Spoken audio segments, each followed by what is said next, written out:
No worry. Travel and Things, in association with Rugged Wear, Real People, Real Clothing, Real Solutions, presents In Conversation With. I am your host, David Batsoffen, and today my guest is none other than Dan the Man Moyane, and we'll be talking about Dan's new book, I Don't Want to Die Unknown. Dan, a very good morning to you. How are you, my friend? I'm fine, David. A very good morning to you, and thank you very much for this opportunity. It's lovely talking to you after so many years, you know. My mind was just thinking when I saw the request for this discussion that about David Batsoffen, David, way back in the good old days, as they say, it's 7:02. Good to see you. And Dan doing with John Robbie, the fruit sport. I think that was your call sign almost. Yeah, well, it was that little feature we had on air called the, what do you call it, the 3-2-1 quiz. Yeah. Remember that 3-2-1 quiz? And we had part of that. And then at some point it was sponsored by the Fruit Spot. And right. I don't know if many young people would remember where that was. I don't think so. Does it still exist, David? Do you think, does it still exist? What, the Fruit Spot? Yeah. Yes, it does. Oh, yes, very definitely. Okay. Like you and I, it's still around, Dan. Oh, that's good. Yes. Yeah. No, people used to have a lot of fun.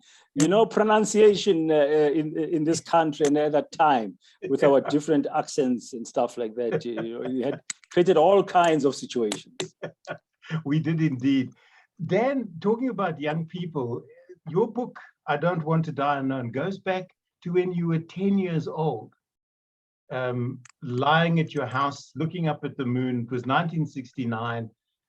Neil Armstrong, depending on whether you believe it or not, was or wasn't on the moon, or maybe in a studio in Roswell, walking on the moon. And you said to yourself, I don't want to die unknown. That's a heck of a statement for a 10-year-old to even think or conceive. As I've said around this statement, when I was 10 years old, the reflection at the time for a 10-year-old boy did not come out in exactly those words. I don't want to die unknown. I mean, I was only 10 years old, just like any other boy in the streets of Soweto and stuff. But it was a big news story. And in my household, my dad used to listen to Springbok Radio, to the old English service of SABC, to Radio Zulu, today Ukhozi FM and the likes. And he also used to read his boss's Rand Daily Mail paper that he brought home with him at the end of his shift work. You know, my dad was a laborer. So the story was there. So I was aware in that household that there's a big world story, you know, and it's about this landing on the moon. So like some, you know, young, innocent, naive boy lying there on the grass patch in the backyard of my parents' home, White City Chabab in Soweto, I would look at the moon, literally, David, just like checking out and say, where are these guys there on the moon? Dan, but just before as you soon go as on, your microphone is rubbing against your shirt. Oh, sorry, man. Sorry about that. Yeah, so if we can just move it away. Okay, thanks. Sorry, you were saying, I interrupted you. Yeah, I said, I mean, as that story is sort of happening and adults around me are talking about it, those who are talking about it, and I'm aware because of the radio, as I said, in the house, the feeling becomes like, wow, those guys who've landed on the moon, whoever they are, I did not know them. If they've landed on the moon, they will forever, this world will know that forever. I mean, because they were the first on the moon. And then I thought, wow, how sad would it be for me, you know, to have been around, lived, and not be known. So only be known to my parents, my close relatives, my friends, my immediate circle. And I thought those guys will forever be known, and they've had an impact. So it was in that sense, and that feeling sort of grew over time as I was growing up. But starting from that time, I recall very well, and I started feeling there has to be a way to leave a footprint. So is the book which we didn't say, is published by Tracey McDonald Publishers. Otherwise, Tracey's going to shoot both of us. So is the book part of your legacy? I mean, because people will know you from your days at 702, I'm certain. But it would have been a voice and not a face. So yes, you would have been known, but partially known. But now there's a face because it's on the cover of the book. You're right. You're right, David. It's part legacy. So now can you walk in the street and people stop you and go, hey, so you're Dan Moyane?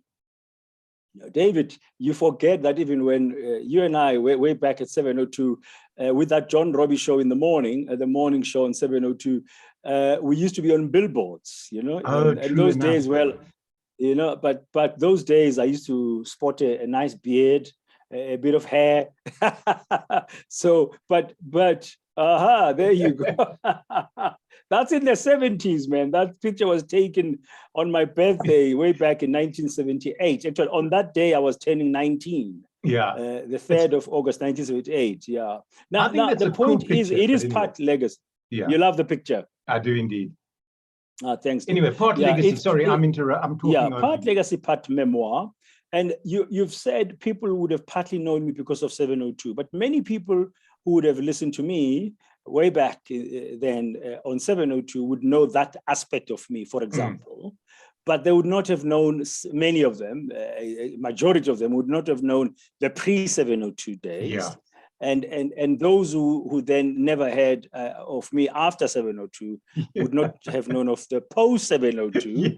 Yeah. So it's part memoir as well, because I go back to how I was growing up and the kind of family that I grew up in. And as you have noticed, David, I mean, I dedicate the book to my parents, my mom, you know, Guela James Moyane, and my dad, rather, Guela James Moyane, and my mom, Sina Michaels, because it is that upbringing that exposed me to many things and good values. But as I said, I grew up in a house where we listen to the radio every day. Yeah, I think it's important, Dan, and I think you've touched on something that the modern youth don't have, because they wake up in the morning and the first thing they reach for is what's on Twitter and Facebook, and the turning on of a radio. I grew up with Springbok Radio and what was laughingly referred to as the A program, the old English service, before coming to Joburg, and then of course listening to and then being on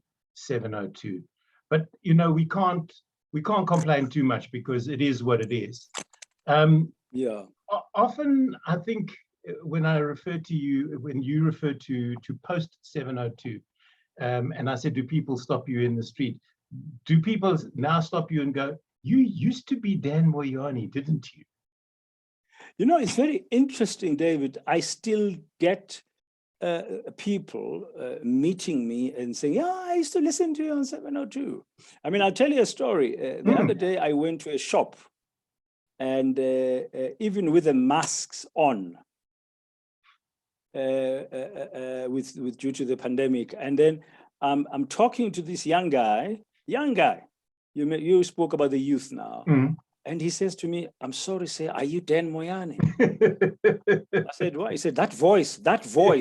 So I said, "Wow, okay." But also people who used to listen to 702, people who've grown up with radio, people who have tended to recognize me, but also because I'm still in the media with ENCA television, there's a kind of a recognition still that exists. But to answer your question, there are people referring to me, oh, but you used to be on 702. There are still those people. Dan, what would you want to be the takeaway for people who read your book? What do you want them to get from the book? Yeah, that's a very good question, David. I've been thinking about this and saying there are a couple of things I would want, and I'll contextualize them in what we are going through in the world today with the pandemic. Okay, we in our lives as individuals and as what you call it. As communities, as a society, we're going through a very tough time. at the moment, globally and locally. Now, when I was growing up during apartheid days, and as a Black South African, you could really say that with no fear of any contradiction. Those were the dark days of in our country. But my story tells you that, or if you take away one thing, that even in dark times, okay, all of us, there is an inner voice that talks to us, that guides us, but we ourselves are our own tools, our own instruments to lift ourselves out of any challenge and get going. That's one aspect. So there's that innate guidance that we are all blessed with. Sometimes we're not. It took me many years, David, to recognize and realize that. And I'm hoping that if there's a takeaway, somebody would have that, to say, I too matter, I can make an impact, I can make a difference. The second thing for me, if there was another takeaway, it's around the issue of trust. Why trust? If when you read my book, you'll realize that at different parts of my journey, since I was that 10-year-old, and maybe even before, I was blessed enough to meet people. I'm sure you've done the same, David. People who were helping me, sometimes directly or indirectly, to reach my goals. People I did not know, like the Mozambican journalist I first met, and then who introduced me to a veteran Mozambican editor, Fernando Lima, who's still around today.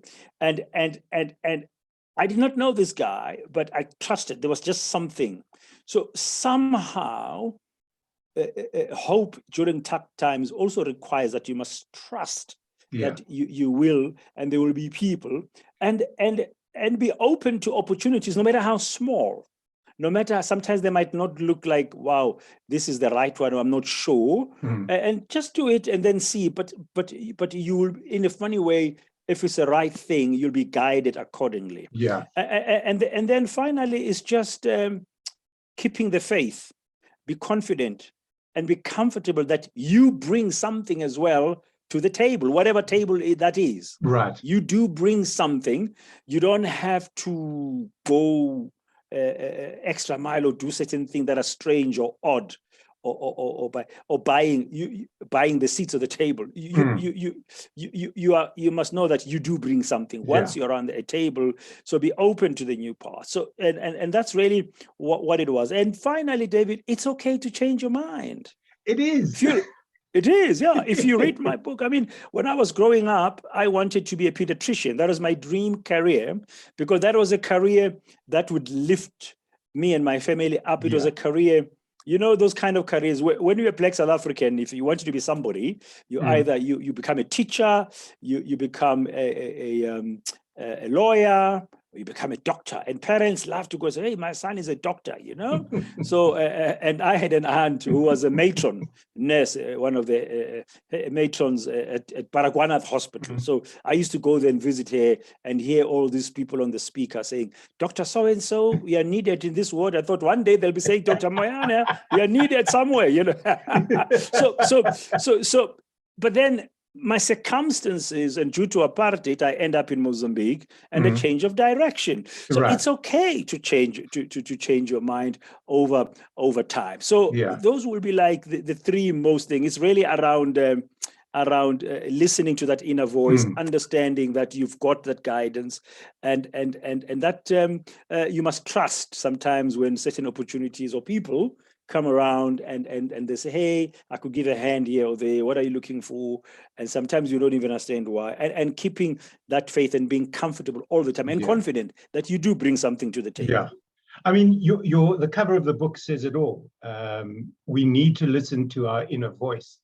And I don't know if many of us do. You know, it's like when you look at a multiple choice question, you're writing an exam and there's A, B, C, and immediately you look and you go, the answer is A. And then a little niggle starts and you go, no, it could be B. So I'll go with B, but it was A. And you need to listen and, as you say, trust that inner voice. So have there been times where you've not listened to your inner voice and you've gone, Don, I wish I had? Or you have and you've gone, well, I was wrong?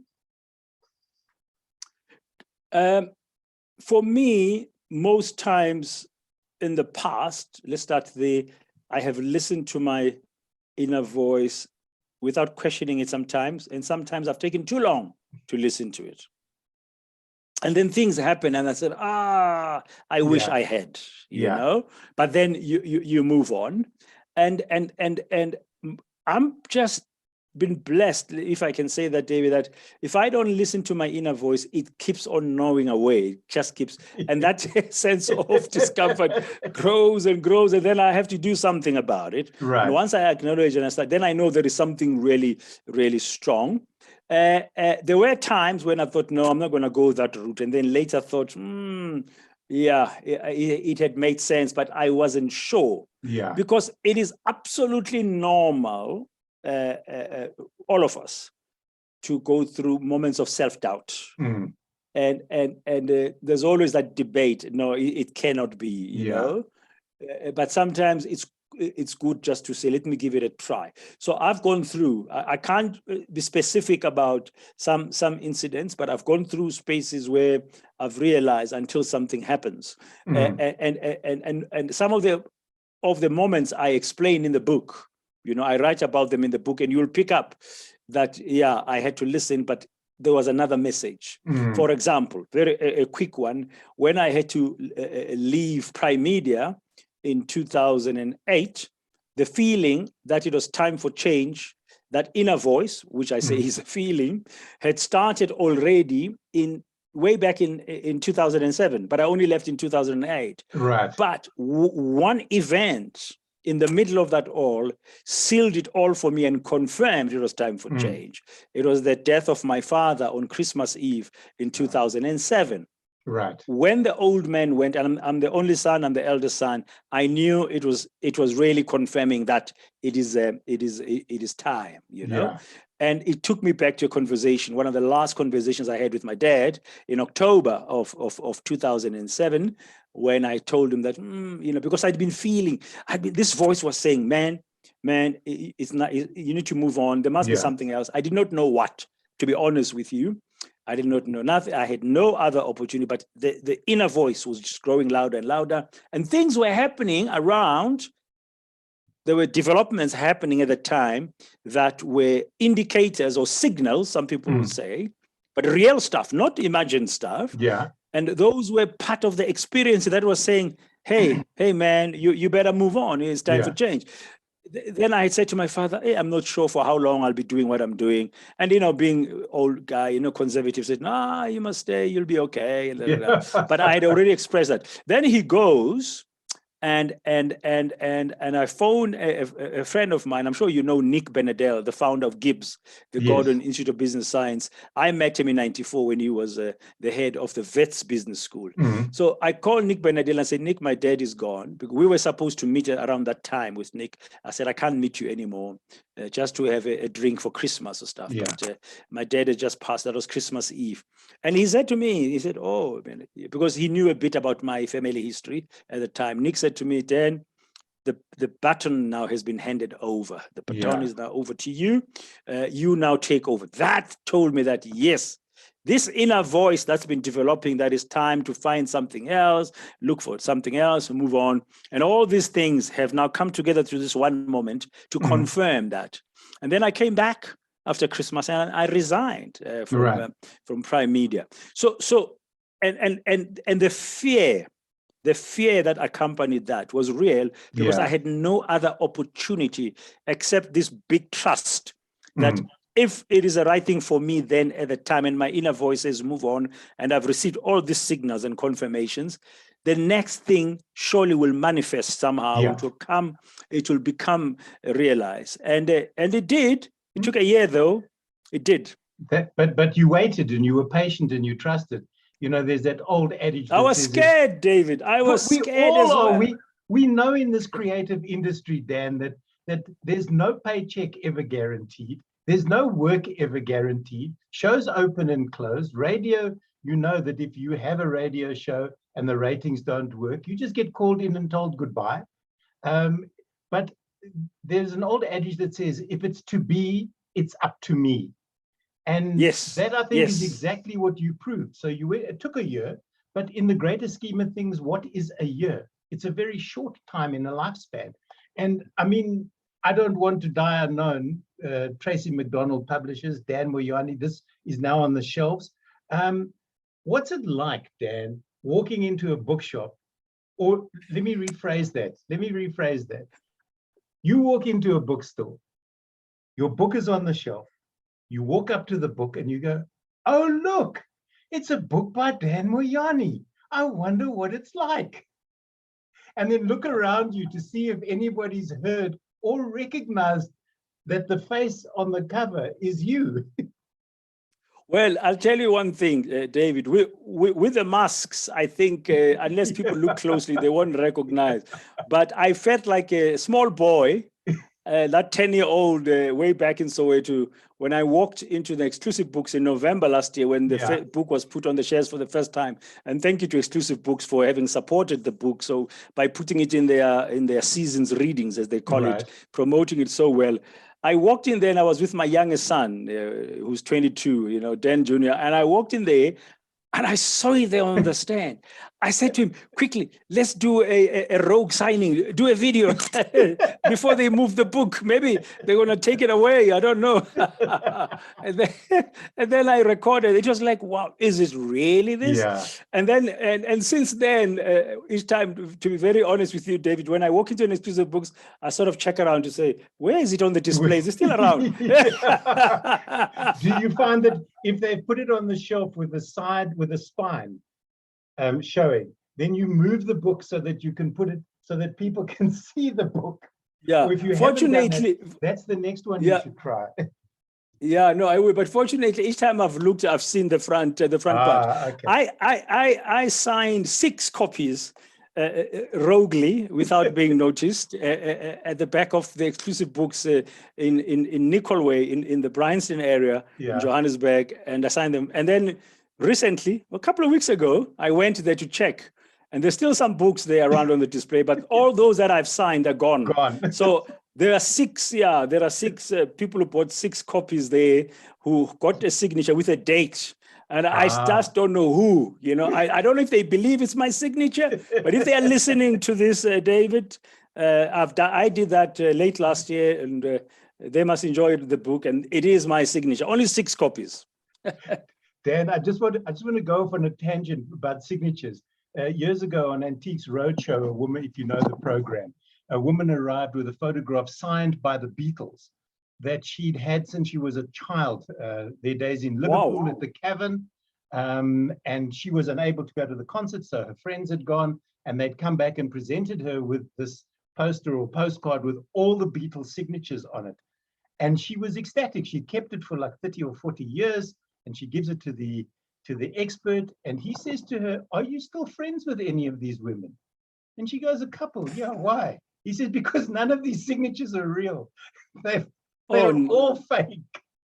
Oh my goodness. So she'd been hanging on to that piece of paper for 30 or 40 years, believing her friends played a cruel joke on her. Oh my goodness. But can you imagine if those were genuine signatures, how much they would be worth? Eh? That's the why Beatles, my goodness. Well, Dan Moyane too may be worth a lot of money one day. You never know. Well, I receive, David. I receive. Okay. Dan, they always say people want to be known, and your book is exactly that. I don't want to die unknown. So I've got a couple of questions, and that I hope at the end of these, people will know Dan Moyane slightly better than they do now, and maybe slightly better than your book tells. So are you okay with me asking you a couple of questions? Yes, David. No, Great. Of course, no problem. Okay. Hopefully, I'll answer them. Don't say no comment. That's not an answer. No. That's not acceptable. Not acceptable. Your favorite book, Dan, aside from your own? My favorite book besides my own. It's a very interesting question, because I read biographies and I read fiction and stuff like that. And some of the fiction is like, wow, you know, what's really what it's about. But I don't want to sound, what do you call it? Like, what's the word? I hope corny or something like that. But The Long Walk to Freedom by Tata Madiba has sort of been a great book to read. Sure. I mean, even recently, my family and I went to visit the Center of Memory, Nelson Mandela Foundation, just at the beginning of 2022, just to remember him and stuff like that. Because I was one of those people who were fortunate enough while he was around to have met him. And I didn't meet him once and several times, including with the family. So we just felt, so that book has just interesting. It's become for me one, and it's really in a very prominent place in my bookshelf. That's why I was looking around and saying, there it is. You know? I was going to say, if I reach behind me, my copy of that book, my signed copy by Tata Madiba, is behind me on my shelf. Yeah. And I mean, that's really the book that I've enjoyed reading. You know, quite a bit, because of his stature, but also because sometimes you met the man and you hear the man, or we covered stories about him.